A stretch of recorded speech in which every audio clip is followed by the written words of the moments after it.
Welcome to Rates and Barrels. It's Monday, August 11th. Derek Van Riper, Eno Saris here with you. On this episode, we recap a fun weekend around the league and take a look at where the money went in fantasy leagues. It feels like that push for two-start pitchers is heating up. Desperation starting to set in for folks trying to make those last moves here over the final 7 weeks or so. Eno, how are you doing on this Monday?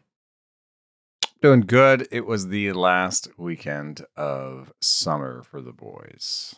That's right, the California school calendar. It's not even, summer is still 3 weeks longer here, man.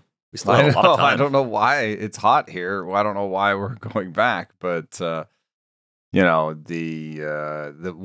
are on Tuesday. We got one last hurrah. We're gonna take him. I'm gonna take him to Great America on Tuesday, the second to last day of summer, just to rail against the dying of the light, But this weekend we had to do. They have fall ball coming up, so we had to do bullpens and some BP, and yeah, it was fun though. We got in some resting around the house as well. All right, working in baseball and around baseball throughout the weekend, it sounds like. Let's get to some news you should know. Hunter Greene expected to return from the IL on Wednesday, and I think a lot of people were looking at this not only as a big boost to fantasy teams, but also if you're going to project the Reds as a team that could catch fire and then chase down one of the teams currently ahead of them for playoff position. A healthy Hunter Greene every fifth day is a big, big part of that recipe. I wonder if their playoff odds changed with that announcement. But, his projections are baked in. But if his actual innings pitched changed in the projections with the announcement that he's up this week, then it might have actually changed their playoff odds because, they work on projections. And, if he's projected to pitch more, they're better. They've got a 12% right now. It really does kind of seem locked in with the Cubs, Padres, and Mets. But the Mets have been floundering a little bit, and they're 63 and 55 right now, while the Reds are 62 and 57. So the reason the playoff odds aren't better is just that, the projection systems like the Mets, and they think that they are going to do better going forward, while they think that the Reds are going to do worse than they have so far going forward. I mean, it's a fair idea, but if the Reds don't do worse, then this is going to be tighter than the Mets want it to be, or the Padres. Yeah. I think the Reds have a case here. They have at least a shot to keep things alive. These next couple of weeks, obviously, are critically important. I'm looking at their upcoming schedule. Big series. They're starting a series against the Phillies to begin this week. And I was thinking about some different ways as we come through the 7th season of Rates and Barrels. I'm like, okay, what does the future look like? What else can we add to the show? And one thing we don't spend a lot of time doing throughout the season is just talking about the series that we're most excited about watching for any given stretch of the schedule. Phillies Reds should have a huge circle around it as a critically important series. It's a 3-gamer in Cincinnati, and then the Reds host the Brewers this weekend too. So if they want to make up ground on a couple teams that are ahead of them, well, they're going to have to do it against some playoff caliber team. But at least they catch both those series at home. And they should have Hunter Greene back for that Wednesday matchup against the Phillies. Tough first start back off the IL. Yeah, that is going to be a great series. And I think it also might show you a little bit of, there's a possibility that Cincinnati has, I hesitate to put it this way, but figured something out. We've got Zach Littell coming there, fly ball pitcher. Everyone says, he's going to give up all the home runs. We said the same thing when Emilio Pagan came over. They are tied for the third lowest ground ball rate in baseball. And like the Twins, however, they have a very accessible, normal home run per fly ball rate, 10.7%. Both the Mins and the Sins have the same ground ball rate and the same home run per fly ball rate. Guys around them, the Athletics have the lowest ground ball rate in the majors and one of the highest home runs per fly ball rate. That's park related, but that's my point. I'm surprised that given this park, they give up so many fly balls. They haven't given up more home runs. Even if you look at home runs per 9, the Athletics and the Blue Jays are way ahead. They're the guys who give up more fly balls than the Reds and the Twins. They're way ahead in terms of home runs per 9. So somehow they give up among the most fly balls in the big leagues, but not among the most home runs in the big leagues, even though they have that park. So I wonder if there is something to this sort of Andrew Abbott soft fly ball, Emilio Pagan, to the warning track fly balls, like maybe there's something in that. I hesitate to sort of award anybody like, oh, you figured something out here, but that's how they've been doing it this year. Well, I think what you're kind of scratching around here is that every fly ball is not the same. Like a fly ball rate tells you a little bit. It doesn't tell you all that you'd want to know. And you think about the way we talk about hitters and the quality of contact, we should be thinking more about pitching in that regard. And one of our explanations, I'll describe it as a harebrained explanation that I came up with for Andrew Abbott last year when we tried to figure him out, was that maybe he induces higher fly balls, higher launch angle, and because they're higher, they're more like long pop-ups if you're really trying to like stretch the imagination a little bit, right? They're more like that. And those really aren't that problematic because they're easy to turn into outs because they hang up in the air for a long time and someone's going to find their way underneath. Not a problem, right? So like, I know that we never like to look at pitchers' quality of contact allowed, like a pitcher's hard hit rate allowed. We don't talk about that on this show. Is it because it has predictive? It's not predictive, but is there something more specific we could look at? The hard hit rate itself maybe isn't. Is there something else we should be looking at that on the quality of contact or type of contact side that would help us understand what the Reds have been able to do? Yeah, I'm just doing something very simple. It's just the average launch angle allowed, and Josh Hader's number 1 at the highest launch angle allowed, which is a little surprising and might kind of scratch that itch that we're talking about here. And then there's Emilio Pagan there at 17th, right next to Yuri Perez and Hunter Greene. So, these players are not at all afraid. And maybe if I limit it to fly balls, so when they give up a fly ball, it's a really tall one. I'd be interested to see if that changes things because, I'm looking for Abbott. Yuri Perez, when he gives up a fly ball, the average launch angle was 41 degrees. That's great, right? Like, that's too high. Good ones are at 30. Jakob Lopez, when he gives up a fly ball, 40 degrees. DeGrom, 40. This is very interesting. So, I mean, this is the sort of stuff that should be baked into Stuff Plus because we relate launch angles and exit velocities to pitch shapes. But, maybe some people are able to harness it better than others. Bailey Falters here, of course. Yeah. The other explanation with all of this, too, is it's very analog. You could give up homers if you're not walking guys. And the home run rate goes up a little bit, but the walk rate stays down. And it's mostly solo homers. And also, like the fly balls at home, they punish you at home. They're not going to hurt you as badly on the road. So that's the other kind of baked in thing that's a little bit nice is those tendencies might not be as bad as we make them out to be. And I think some of the proof is that every season, every draft season, we talk about some pitchers in Cincinnati. And there's usually some level of, it's Nick Lodolo. I like him, but I can only rank him here because Great American Ballpark. Like it seems like we're holding back something. And you go back and look and you say, peak Luis Castillo and Johnny Cueto. Like there have been guys that have been good, like very good fantasy pitchers, despite pitching half their games in Cincinnati. So it's like a subjective analysis that gets put into something that's actually pretty quantifiable. Yeah, it's true. I mean, I think there's also just like you could be nervous about a young pitcher that hasn't established his true talent, and then you're like, I don't know what his true talent is. I can't, therefore, just take his true talent and shave X% off because he's in Cincinnati, right? You're like, he could either work out or just spectacularly not work out, right? Yeah.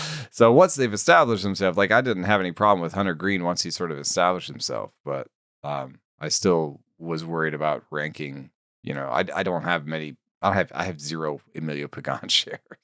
Well, Emilio Pagan has given up homers everywhere throughout his entire career. So even if he's getting a little bit lucky on homers this year, that might not be part of the rubric of something the Reds have potentially solved or decided is undervalued in the league. And for what it's worth, Hunter Greene, after getting that home run rate down to 0.72 homers per 9 last year, has already popped that back up to 1.36 homers per 9 this year, which is closer to what we saw in his first 2 seasons in the big leagues. So he's just dominant on every other facet where it strikes out and walks, Right. Cut the walk rate to 5.9%.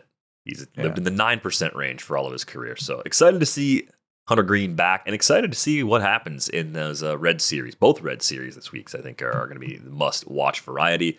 We did get Michael King back over the weekend. I've been cautious about expecting too much from him right away. It was only a 2-inning outing in his return.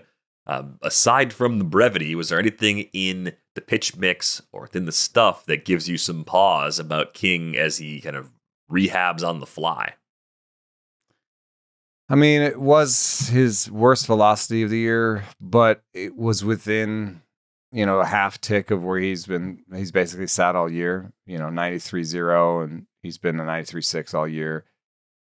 He's not a guy who had plus velocity to begin with. So we're not talking about somebody who, dropped from 96 to 95 or something, which might be more of a big deal. He's still in that sort of average-ish range, and he does it by moving the ball around, which he did, and locating it well, which he didn't at his peak, but it was also his first game back. So I would say pretty much that's about as good as you can expect, his first time back. I don't see anything where I'm like super worried about him, other than the fact that I don't think he's a true talent, like 2.9 ERA guy, even though he's now done that for 4 straight years and 300 innings. So he's yet another guy in the getting better results than we'd expect and can't fully explain why it's gone so well for Michael King. But I'd be a little careful with him in the short term, though, because even if he gets to 4 innings next time out, it's going to keep him away from a win. And the matchup is on the road against the Dodgers. So if you have him on your team in a weekly league, you're probably not starting him this week. You're just holding him, maybe giving him that green light again for his next start. August 20th is home against the Giants. I think that's where maybe he goes 5. Maybe he starts to look a little bit more like himself. That'd be his 3rd start back for Michael King. Chris Sale going to rehab Tuesday at AAA. Some good news if you're waiting on him. Just wanted to pass that one along because that Atlanta rotation is slowly getting a little bit healthier for the stretch run. Oh. And Hurston Waldrep, man. Yes. Hurston Waldrep, what's changing with Hurston Waldrep? Just better command? Well, there's something that's very interesting about what has happened with Hurston Waldrep, which is that he introduced a sinker. And, it's not the best sinker in the world by itself. But what it does do is it just takes pressure off of all of his other his other fastballs. Now, the overall like sort of quote unquote problem with Waldrep is that his breaking balls are no good. And his fastballs aren't great. His splitter is really, really good though. And by having 3 fastballs and a splitter, he's taking the pressure off of all of his pitches. So now, instead of having, some pitches that are, registers like 70 on Stuff Plus, he's got 3 fastballs that are all in the 90s. He's basically, and the way that Stuff Plus works, fastball mix is a feature. And the reason we do that is so that, like, hey, here's a guy like Adam Ottavino who throws, in his fastball mix, he throws like 80% sinkers and 10% fastballs. Within that mix, those fastballs can be very effective because they're surprising. Now, if you flip that and threw 80% four-seam fastballs and 10% sinkers, that would be terrible, right? Because his sinker is good. His four-seam is not good. So we used fastball mix to kind of give a nod to like, oh, batters expect to see this certain fastball mix. So given this fastball mix, he has basically optimized his fastball mix by throwing more types of fastballs. Right now, in this last start, it was 14% four seams, 11% cutters, and 20% sinkers. So as you can see, like, if you don't know which type of fastball is coming, then it's harder to square that up. 32% splitters, which is his best pitch. I would cut the curveball and probably put more of those into slider, but this is a mix that can work. I don't know who comes to mind as having a wide mix where the splitter is the most effective. Maybe it was like Kenta Maeda. Yeah, I was gonna say, does Maeda have enough other pitches that he throws enough to say that it's a wide mix? I think it's a little bit Kenta Maeda. Like, even though it's a couple of those pitches are just like barely used, like it's 5. I hate pitches, doing a 7% comp or like higher. that because people are like, "Well, Kenta Maeda sucks." Well, I mean, not current Maeda, like good Maeda. Yeah. No, I think that's good. Good Maeda is not like that far in the rearview mirror, is he? Yeah, right. Yeah. Like 2023, 117 WHIP, over a strikeout per inning, 4.23 ERA, like that. It's fine For his career. 4.20 ERA, 117 WHIP, 26% strikeout rate, 7% walk rate. Like, I think that's all attainable for Waldrep. Now, maybe that's damning with faint praise. That's, Waldrep at times has been like, people have been like, "Oh, this is a great pitching prospect," but I think the flaws are also pretty readily available at this point. Yeah, and the good news, I think, is with Waldrep kind of getting that spot in the rotation now, Chris Sale's eventual return does not matter because they've got Carlos Carrasco and Bryce Elder starting right now. So Waldrop's just in the rotation for the rest of the season, I think. If Schollenbach gets back, guess what? There's 2 spots. So it's going to be okay if they want to keep getting a look at Waldrep in this role. Seems like he gets taking some nice adjustments. Cleveland this week and Chicago White Sox next week. So not very a bad scheduled run here for Waldrep. Yep. Yeah, even if you're playing the schedule game, I think that's enough to feel okay about Waldrep for these next couple of turns, but you might have something there that helps you throughout September as well. Let's get to a few Monday mailbag questions. This one comes from NMorris98. 2026 values. James Wood has been slumping over the past 25 games. What does this do for his 2026 value? I mean, so I always like to start with the player rater as far as what a player's done for the entire season, and even with a 25-game downturn, James Wood has been the 19th ranked hitter in the Fangraphs player rater so far this year. Given that some of the guys ahead of him are pop-up guys like Hunter Goodman and older guys like Eugenio Suarez, who aren't going to carry first and second round ADPs. Once you start to kind of whittle away the guys that are finishing ahead of him, you probably see top 15 hitter, and then you think about the handful of pitchers you're going to take early. I so still see a second rounder. He's at least a second rounder as things sit right now, and I think he could play well enough where he's a late first rounder still. I think that's absolutely in the cards. Did you see anything in the slump that was really concerning that made you think there was a bigger adjustment that has to happen, or is it just a great player just hitting a little bit of a rough patch? Well, one of the things that I think just happens is that, guys with some inherent swing and miss can be exploited, and they can be streaky. Back when Bill Petty had a volatility metric that looked at how widely players oscillated around their norm, their mean, he found that strikeout rate was positively correlated with volatility, meaning that basically what I just said, strikeout guys are streaky. And part of the breakout for Wood was that he only struck out 27% of the time. League average is 24, but he's been a guy that we think, he's going to strike out 30% of the time. So 27 was pretty good. May 27, June 26, July 41. Now, that's just pitchers finding some hole and exploiting it. I'd be more worried about it, except that August is already at 34, So I think he's in the process. I think it would be better if we see a good September from him, just to be like, okay, he adjusted. He saw the thing, it was bad, and he adjusted. That's what I would like to see. If he just goes through a downturn where the entire second half, the strikeout rate is 42% or 41, what it is right now, that might worry me a little bit, because that would mean the league adjusted, they found something, they're picking at it, and he hasn't gotten the other side of it. But that's something you can watch for. I wouldn't say that I would trade him away right now based on that. I think there's already a little evidence in that August softening of the strikeout rate, even though it's only 11 days into August, that he's maybe figuring it out as we speak. Yeah, I'm trying to look at here are the hitters ahead of him. I'm gonna list them off in the player rater.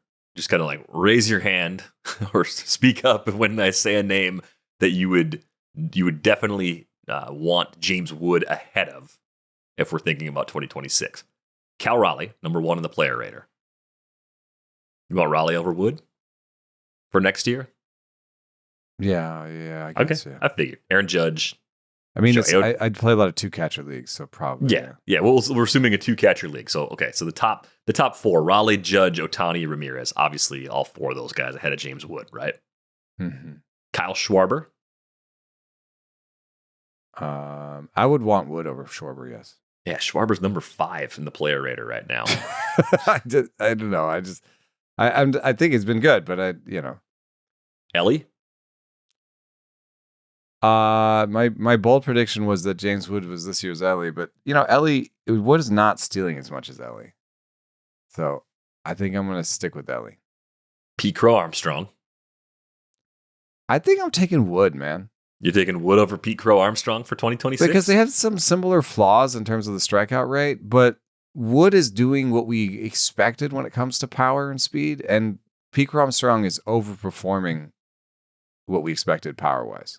It does seem like fair? Yeah, no, I think so. I think it was hard to look at PCA going into this season and say 35 homers are incoming this year. That seemed like a pretty big stretch. You could look at him going this year and say, if it all clicks in 3 years, he's that kind of player. So I think that level of buy-in is a little bit tough. I also think if you had to choose between a 300-ish OBP or a 30% strikeout rate with a bat you're going to take late round 1, early round 2, I'd rather deal with the high strikeout rate because I'm getting someone that gets on base a little bit more. And I could see it. Like this specific toss-up, man. Whew. That's a spicy one. I think we have to get that one in the Discord. We got to poll this one. PCA versus James Wood. PCA versus James Wood for 2026. Man, you think about how much PCA runs, too. 30 for 35 this year, 27 for 30 last year, and he's doing that with a low OBP. If he could just get on base a little bit more, he could run even more. And me having just taken Ellie for similar reasons, maybe I'm not being ideologically consistent here. I think that's the type of toss-up decision you're going to be thinking about, though, in that pocket. I think they're going to end up being pretty close together. So I'm going to reserve my right to change my mind, but I think I'd have PCA just ahead of James Wood for next year at this point. Bobby Witt Jr. ahead of both those guys, right? Soto? Yeah. And Manny Machado is way up here again. I don't think I'm taking Manny Machado over the rising first and second rounders. I think Machado's probably more of like a late second, early third guy for me still. It's been a good year for Machado, and I love his consistency, but at some point you have to factor in that age number. Yeah. Oh, by the way, I did find something interesting. This is the lowest percentage of low fastballs James Wood has ever gotten this August. So yeah, that's something about that's there. He likes it. He's got kind of a swing that is good at low pitches, and they're not giving to him as much. Well, the adjustment phases on. Yeah. Yeah. Okay. All right. Maybe I could be convinced PCA over him. Tucker versus Wood. That's Tucker, right? We don't know where he's going to play next year, but I think that's him. Suarez. Okay. Yeah. We would drop Suarez down. Is an interesting conversation about like Tucker's bat speed. It's down a tick and a half this month, just for some reason. And his top and exit velos and stuff like that are like, did somebody just point out that forget there was some combination where people were like, oh, this guy has hit the ball harder than Kyle Tucker ever has. It was someone like, that what?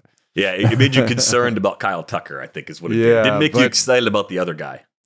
But it is it's one of those things though where, there's Kyle Tucker next year. It's like with like chase rate and young players. It's like, I'm going to worry about that when they're 32. Like Kyle Tucker next year, probably still fine. Would I necessarily sign him to these mega deals, these 7-10 year mega deals, and give him $300 million? I don't know. That's going to be a topic for a future day, I think, for sure. Julio Rodriguez is up to 13th in the player rater. Remember, we were a little worried about his slow start. He's very quietly has like a white hot part of the second half, it seems like, and he's in it right now. Yep. I think that streakiness is actually very akin to James Woods. And I think that's part of PCA's profile too, though. I think they might be. Well, I guess I'm worried with PCA is just like, we have seen the downturn. He's in the middle of it. Right. He's in the middle of a downturn himself. But the plate skills between did Julio his face? and did PCA you watch? Are not that different. What? No. Did you watch Sunday, was it last night? Yeah. No. He got pinch hit for in the ninth. What? Yeah. They had JoJo Romero closing, so they had a lefty on the mound. And he got pinch hit for. And they did these like close-ups of Counsell looking, how Counsell. I know how Counsell looks, yeah. It's not like nerve. I don't know. It's like, you can see the wheels. You can see all the gears spinning in his hard. Head. Like he looks stressed a lot. Yeah, that's it. Stressed. Yeah, it's not nervous so much as stressed. And I swear to God, I don't know. Like you're reading into it, and you don't want to read too much into body language, or at least I don't. I feel like we aren't very good at that as people. But what I was reading, because they kept showing his face, and then they kept showing PCA's face, and PeteCrow-Armstrong spit like 8 million times when the camera's on him, just like over and over. And he has a little bit of that, like he can have a little bit of intense stare. And the way I was reading was he was angry, and Counsell knew PCA would be angry, and Counsell did it anyway. And Justin Turner flied out, and I swear PCA was like, "Yeah, I could have done that." I mean, all right. Let's have a little conversation about this. I'm glad I didn't realize this happened during Sunday Night Baseball. I didn't get a chance to catch up on that part of the day yet. But 31% K rate for PCA against lefties this year. He's hitting 193 with a 222 OBP and a 419 slug. It's a 72 WRC plus, 269 WOBA, 2.6% walk rate. The odds of something good happening are generally pretty low. JoJo Romero specifically. Is there something in Romero's arsenal that makes it even less likely than him just being a lefty? Like, because that's what does he throw? Because I think about this. I just think about this from the context of, yeah, okay, we know Justin Turner has hit lefties for his whole career, right? That's a big part of. I would say the biggest reason Justin Turner is still on the Cubs roster at this point in time is that he hits lefties well. That's the thing he brings to the table outside of, whatever clubhouse value and leadership or whatever else they're getting from him. The model says that JoJo Romero is a sinker slider lefty. So that particular type of lefty would be harder even on PCA than maybe a different type of lefty. You know what I mean? Like a power lefty. It's not catching up to a four seamer. It's having ball on your hands and sliders in the dirt. Yeah, you might not even see the ball that well. I defend it as a decision. I'm just saying there are also secondary ramifications. How does PCA feel about you as manager? Is that a problem, or is that a thing you need to think about?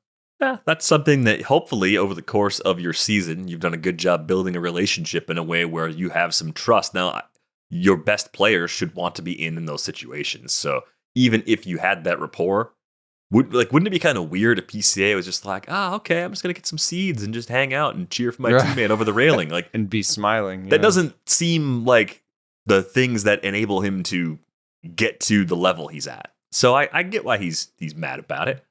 But didn't we have some concerns with Ellie? With regard to splits. Well, Ellie, yeah, we did. He was as a switch hitter. He was, prior to this season at least, a lot less effective hitting from the right side against lefties, right? And he still is. 29 WRC plus 2023 for Ellie to cruise against lefties, 83 in 2024, 71 this year. There's a difference in bat speed. He's got a 7% walk rate and a 34% strikeout rate against lefties. Ellie does career. Got a 218 average and a 335 slugging career. So there's a problem with Ellie against lefties. So I just wanted to point this out because, if you're using this as a microcosm for judging PCA, like there are really good players that dominate righties and aren't as good against lefties. I'm really trying to think about being in the position of caring about that specific outcome and how I would feel about that choice. And I thought it was the right one.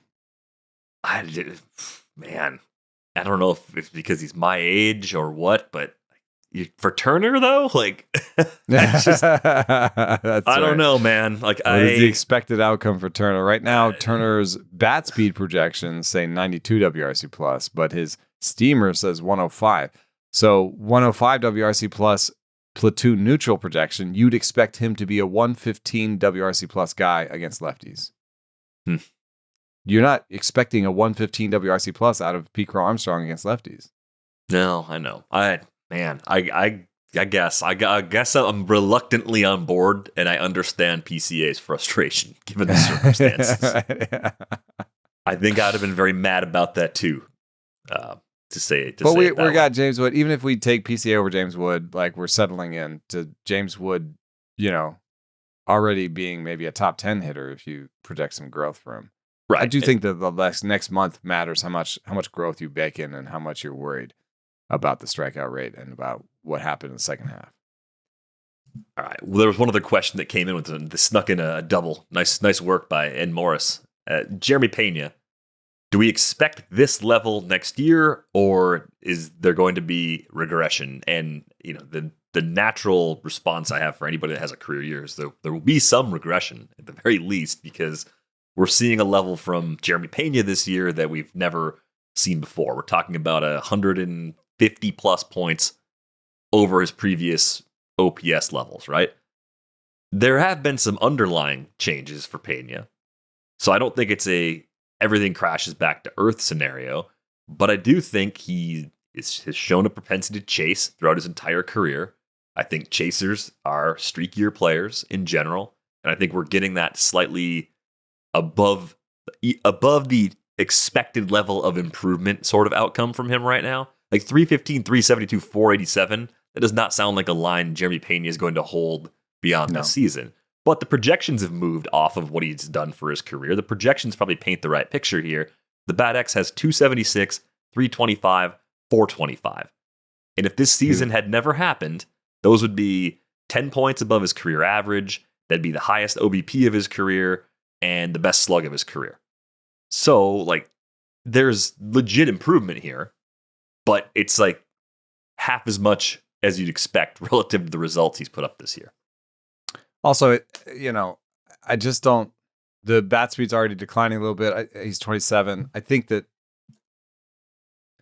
I don't think there's another level to him. So, like, if you're buying him as a young player who is going to, ascend to another level, the only thing that I see that he could do is basically do what he did this year and not get injured, right?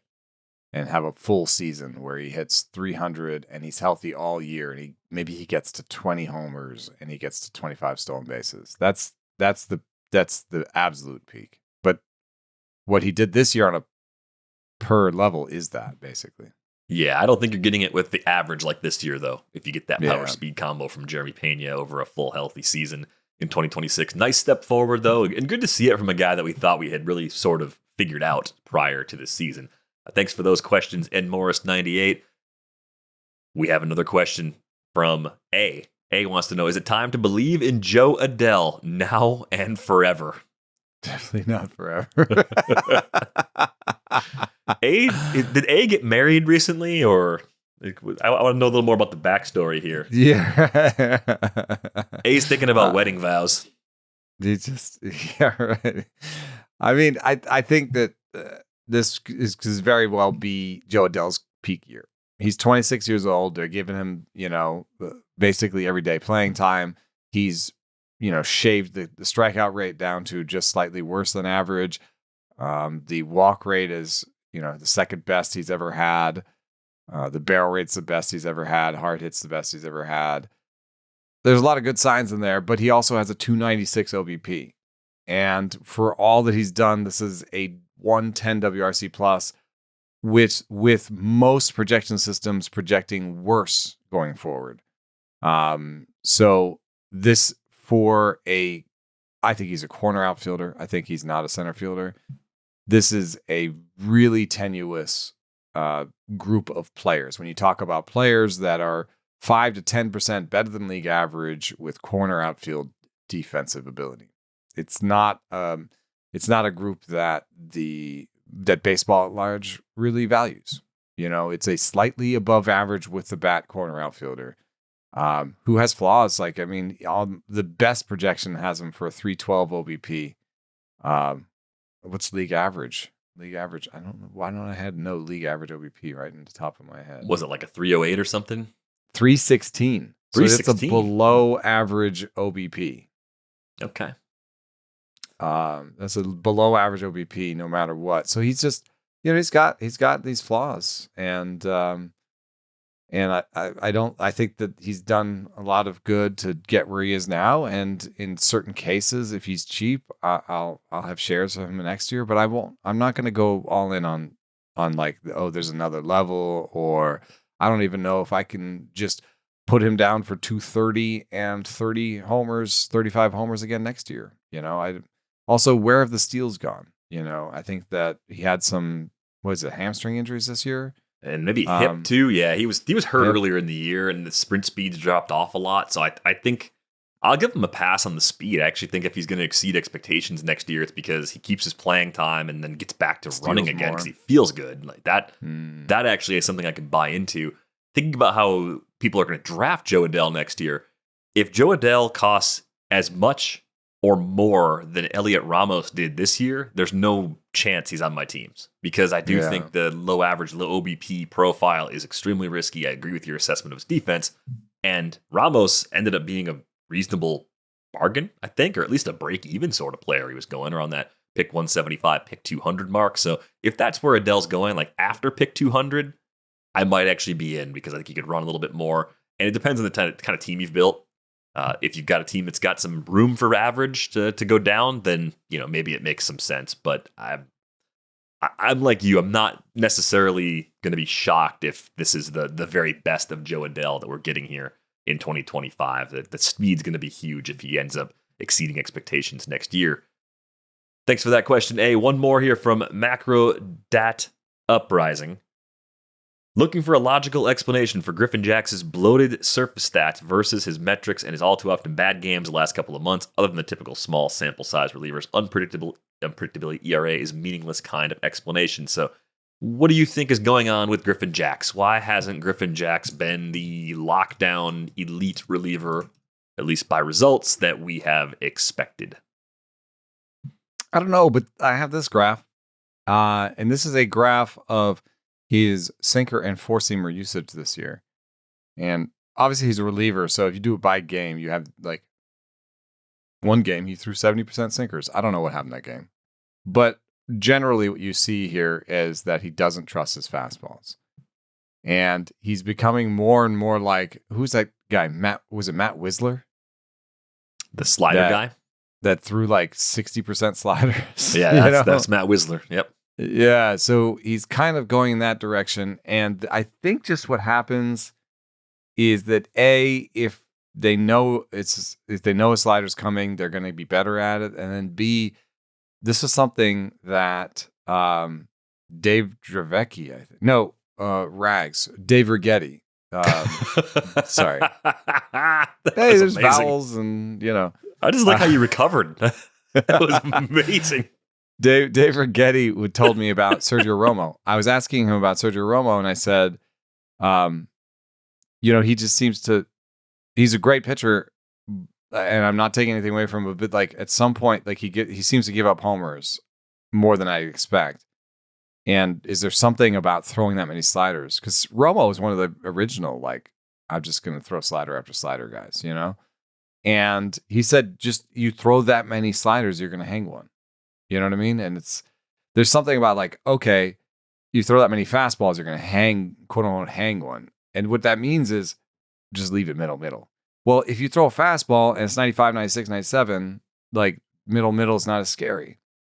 But if you throw a cement mixing slider that's at like 82 right down the middle, you have to think that's easier to hit. You know? So I think he needs to trust his fastballs. I think he needs to bring those back. Yeah, I think I trust that there will be some adjustments. Even if he hadn't been traded to the Rays, I looked at Griffin Jax as someone that made a lot of sense long term because with the Joan Duran trade, like I thought he was going to close in Minnesota for all of a couple of days, right? Or 10 hours, whatever that ended up being. He could start still. Like I can't get past the idea. And they did it with Drew Rasmussen a few years ago. They got Rasmussen back in that Willy Adames trade. And I think that was even more of a surprise at the time because of Rasmussen's injury history. I get the feeling that the Rays have some big plans for Griffin Jax, man. It'd be weird for them not to. And we've talked about the shortcomings of Pete Fairbanks enough times recently, like the concerns long-term about him. Jax is the kind of player in a keeper league right now, especially with the ratios being bloated. He just looks like any reliever you could go get off the wire in like a 12-team league. I think you want to get him in keeper and dynasty situations. Get him as a throw-in a trade. Make sure you get him on your roster in auto-new. Like, there are multiple paths to value next year. There's a lot to like in that profile. And, you know, Fairbanks has probably an affordable option. I know he has an option. I'm assuming it's affordable because it's the Rays. Let me look here real quick. Fairbanks has a $7 million option. I could totally see them picking up the option and trading him in the same offseason. I mean, it's just how they work. And they don't usually go into final seasons with guys. Now, maybe next year's a little bit different because it will be a player option Ha-Seong Kim season. I bet you he picks that up, $16 million. Do they keep him for $16 million? Or do they try to get rid of that salary? Brandon Lau has a club option for 11.5. There's the Fairbanks club option. There's a Taylor Walls club option. So they're actually getting to the end of some contracts, whether it was on purpose or not. You know, wonder what that means. Do they actually have some money to spend or no, sorry. Ownership change? Yeah. Right. Probably not. Yeah, we didn't actually talk much about that, but that's probably a topic for a future day too. Like what will change with the Rays, with the new ownership? That story. There's some speculation that he's from like, is it Tallahassee or he's from Jacksonville, I think, the new owner, but there was some speculation that he would try to change the markets with them, but I think he's since been pretty solid in saying, you know, maybe I'd like to move the new stadium towards Tampa side as opposed to St. Pete, but you know, I don't think he has the stomach to move them out of Tampa completely. Yeah, maybe they could share a facility with the Jacksonville Jaguars. That'd be great. I was being sarcastic. That would be terrible. Please don't ever do that. All right, let's take a look at where the money went. We knew Cade Cavalli would be popular, and there were some leagues where Luis Heel was actually available for the first time. What was your impression of Heel? I saw some of his start on Saturday, and I thought he looked pretty good in that outing against the Astros, and I think some of the bids out there reflected that this weekend. Yeah, there's a little bit of like maybe a Blake Snellian situation here where just like he would rather walk you than give in, I think. Sure. But there's also maybe just poor command in there. He has a 92 location plus Heel does for his career and 96 this year. And that was on display as well, of course, with you know, the 4 walks in his debut. The second one against Houston was much better. And in terms of location plus, it was the same. So, you know, I think it's great stuff, and I'm going to always be in on great stuff, especially when it comes in this kind of mix where it's fastball slider change. Like he should have a weapon against both hands, and he throws the changeup right on right as well. So I think he isn't like, you know, he's not going to have the Dylan Cease problem. By the way, Dylan Cease now is throwing a much wider mix since the All-Star break and is finally playing to his projections. But Cavalli had the same problem as Luis Heel, you know, when we first saw him. You know, last year, Cade Cavalli had a 93 location plus. He had some interesting stuff on some different pitches, and he's come back with even more velocity. Cavalli's 97.3 in his debut. He was 95.6 last year. He's also throwing a cutter. He didn't throw it all last year. And possibly changed his regular curve to a knuckle curve. So like he's made some changes in the offseason, and he blew the doors off the hinges in his first outing. But it's fair to think that these guys are almost of equal quality going forward. You know what I mean? Because Heel has more of a track record of believing the stuff. They both may have poor command. Cavalli has a little bit of an easier landing strip here. I think the next two outings are pretty easy for him. I think he's a double tap this week. That's why he was very popular. But, you know, I had a little mini conversation with JH about one of our teams and how we should order them about, you know, which was better. Like, if you just schedule aside, who'd you rather have as a pitcher right now? I'd rather have Heel than Cavalli. There's a season's worth of success. That's a big difference, right? And health-wise, I think it took Cavalli so long to get back, plus the time at AAA, it wasn't as though he was dominant at that level either. Yeah, he had really bad AAA numbers. So I'm trusting the model, I'm trusting the velo, I'm trusting the things that did jump off the page for Cade Cavalli. I like him more than a lot of the other guys people were chasing as two-start pitchers this week. But in leagues where Heel was available, I think there was a pretty good tier break between Heel and Cavalli. I think Heel was clearly the better of the two options available. And then you said keep the schedule out of it. Once you start looking at the schedule, at St. Louis this week, pretty good spot for Luis Heel. Home versus Boston next week. Okay, that's a little more tough, but we're at that point in the year. Maybe you're more willing to take on that risk than you would have been earlier in the season. We talked about the Cavalli matchups before the weekend.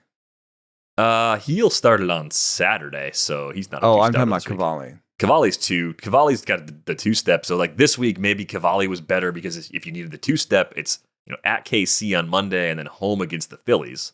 Yeah, right? Which is pretty good. I mean, so it's maybe hard like to be against the Phillies, but if you're playing week to week, I could see where the argument would be for Cavalli and just say, forget it. Like Heel's good, they're close enough, and we need the two starts right now, and then we'll solve it next week. Cost like streamers in most leagues.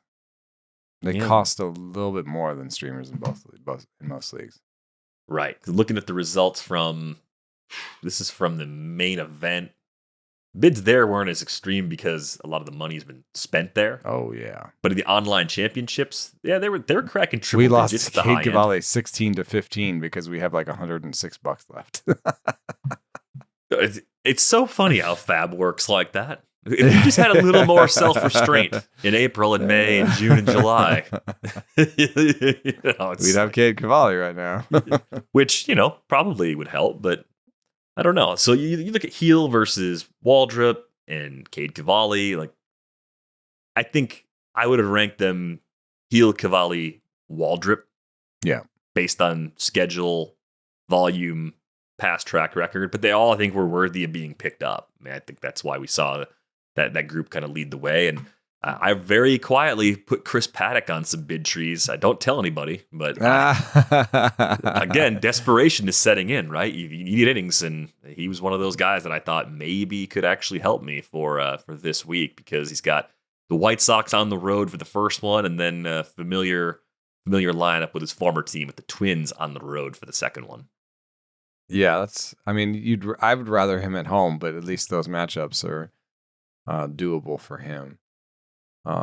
I did pick up a guy in a couple leagues. I picked up 2 Miami Marlin outfielders, which is a little annoying because we've been like, there's Kyle Stowers, and then there's been other guys that have kind of floated in and then floated back out, right? Like Dane Myers was a thing for a while, and then he's not really playing every day anymore. And so, there is some risk that Heriberto Hernandez is not a dude, and that he gets figured out strikeout wise. Probably is the way he'll get figured out the quickest. Plus, in terms of the relationship of his game power to his bat speed and max EV, I would say that his bat speed is like 75th percentile, and his max EV is like 50th percentile, 55th. And his barrel rate is like 55th percentile. So I'm betting a little bit on bat speed. I'm going to say that there's actually, even though he's already hit 7 homers, I'm gonna say that there's more power in there than he's even shown so far, which is interesting because all the projection systems say he's going to regress power wise. He's not somebody. Heriberto Hernandez is not somebody you pick up for batting average with the strikeout rate the way he is. That BABIP is going to fall. It's just not enough. You don't put enough balls in play. If you strike out 33% of the time, it's really hard to have much better than a 230 average. So, a little bit Joe Adellian maybe for Heriberto Hernandez, but in short stints as an extra, like as a bench outfielder you use when other guys are hurt or whatever, I'm into it. The biggest bid for me was for Jakob Marsee. We've talked a little bit about him already. He's also in Miami, but he's playing center field, which I think is a little bit of a pain point for them. So I think he's going to play every day. We talked about, we were not sure exactly where Marsee's power is going to land, but if he's playing center field and walking and all his projections are for an above average OBP, I'm like, they're just going to stick him in center field, which is sort of what they've done so far, and let him play at the top of the lineup. Yeah, and mostly center field. They get a day off on Sunday against the lefty. They played Derek Hill in center on Saturday when Marsee played left. And then on Sunday against the lefty, they played Marsee Dane Myers. He subbed in on a game where he didn't play. Yeah. So I think he's played almost every game, even if he didn't start every game. So I think the playing time is fairly secure, and the skills are pretty good in terms of contact and patience. I don't know where his true talent power is going to land, but then I needed steals most of all. So I did pay $60 for him in TGFBI because I'm in second place, and the easiest place for me to make any bones is in steals. So I said, I need to go get this guy. This is maybe one of the last chances to get a guy who could maybe even steal 10 bases between now and the end of the season. Yeah. Those types of players are actually hard to find, even though steals are easier, air quotes, easier to get now, because the playing time is so erratic for guys that can run like this. The late season call-ups that run don't always land in everyday or near everyday roles. I think that's the part of Jakob Marsee's profile that stands out the most. The hard hit rate, 30% at AAA, that kind of points you back toward average-ish sort of power. But if you're looking for speed, I think you found the right guy, and that role looks like it is pretty stable right now.